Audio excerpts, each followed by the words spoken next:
ఒక ఆమెని ఈరోజు మనకు హైదరాబాద్ హైకోర్టులో మెయిల్ యాగా పట్టేస్తుంది. మరో అమ్మాయి ఎంఏ ఎంఏ చేస్తుంది. ఈ చదివించే టైంలో నేను ట్యూషన్ చెప్తూ ఉన్నానండి. మా ఫాదర్ టీచర్ కాబట్టి మా అక్క కూతురు కూడా నా దగ్గర ట్యూషన్ చదువుతూ ఉంది. అయితే నేను ట్యూషనే చెప్తున్నాను, చదివే చెప్తున్నాను అనుకున్నాను. తను ఏం చేసిందంటే చదువుకుంటూ మాస్టారు నా మనసులో గెలిచారని చెప్పి నా తర్వాత పడబట్టి అయితే చదివించారండి. నేను తెలుగు మీడియంగా సార్, నేను సివిల్ సర్వీసెస్ వెళ్ళలేదు సార్ అని చెప్పాను. ఎందుకు వెళ్ళలేదు, నేను వెళ్ళినప్పుడు ఎందుకు చేయలేదు అని చెప్పాను. ఆ తర్వాత డిప్యూటీ తహసీల్దార్గా సెలెక్ట్ అయ్యారు. తర్వాత తహసీల్దార్గా చేశారు. ఆ తర్వాత దీంట్లో ట్రాన్స్ఫర్లో ఆర్డీఓగా ఒక డిప్యూటీ కలెక్టర్గా మనకు ఖమ్మానికి వచ్చారు. ఖమ్మం జిల్లా డిప్యూటీ కలెక్టర్గా పనిచేశారు. ప్రస్తుతం హైదరాబాద్ ట్రాన్స్ఫర్ అయింది కాబట్టి నేను ఒక బిఎస్ఎన్ఎల్ ఏజెంట్గా ఉంటూ నేను విఆర్ఎస్ తీసుకున్నాను. విఆర్ఎస్ ఎందుకు తీసుకున్నానంటే మీకు ఇంకా 9 ఏళ్ళ సర్వీస్ ఉంది, మీరు బయటికి వెళ్ళిపోయే పురుషులు ఉంటే మాత్రం మీకు 9 ఏళ్ళ శాతం ముందు ఇస్తామన్నారు.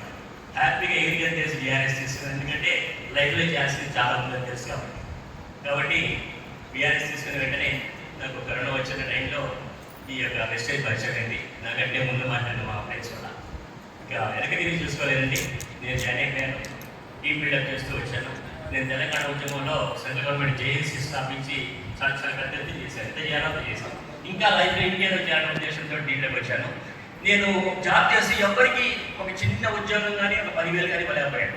కానీ దీంట్లో ఒక చిన్న టీమే, 500 టీం ఇప్పటికి కూడా స్టార్ట్ అయితే ఉన్నప్పటికీ 500 టీంలోనే నా టీం నుంచి మోర్ దాన్ 10,000 దాదాపు 15 మెంబర్స్ తీసుకుంటూ ఉంటాను. అంటే నేను శాలరీస్ ఇవ్వగలిగాను. అంటే నేను దీంట్లోకి ఎందుకు వచ్చానంటేనండి, మా చిన్న పాప అన్నట్టు మా బాధ అవుతాడు, వాడు చదువుకుంటాడు, వాడు ఇంటర్మీడియట్, వాడు ఇంటర్మీడియట్ అవుతాడు.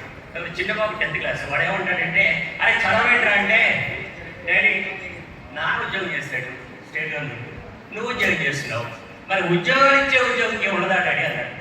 వాడు నా స్ఫూర్తి అండి, వాడిని స్ఫూర్తిగా చేస్తున్నాను. ఈరోజు ఉద్యోగాలు ఇచ్చే ఉద్యోగం నేను చేస్తున్నాను. మరి ఒక ఏజెంట్గా ఉంటూ నేను ఒక డిప్యూటీ కలెక్టర్ హైదరాబాద్లో పనిచేస్తూ మా మిస్సెస్ ఉన్న టైంలో మేమేం చేస్తుంటే మరి మీరేం చేయాలి చెప్పండి? చేయాలి కదా. సో డిసైడ్ కంటే మీరు ఇక్కడి నుంచి వెళ్ళబోయే ముందు డిసైడ్ అయ్యి ఈ హాల్ నుంచి వెళ్ళిపోయి ఖచ్చితంగా మీరు చేయగలుగుతారు. Never give up. 80% వాళ్ళతో ఎన్నో వస్తుంటాయి. ఎందుకంటే మేము చూస్తూనే ఉన్నాం కదా, ఎన్నో వస్తుంటాయి. 80% వాళ్ళతో నెవర్ గివ్ అప్ స్టేటస్ లేవాలండి. ఖచ్చితంగా మీ అందరూ కూడా ఈ యొక్క వెస్టేజ్లో చాలా మంచి పొజిషన్కి రావాలని చెప్పి కోరుకుంటూ ముగిస్తున్నాను. Thank you.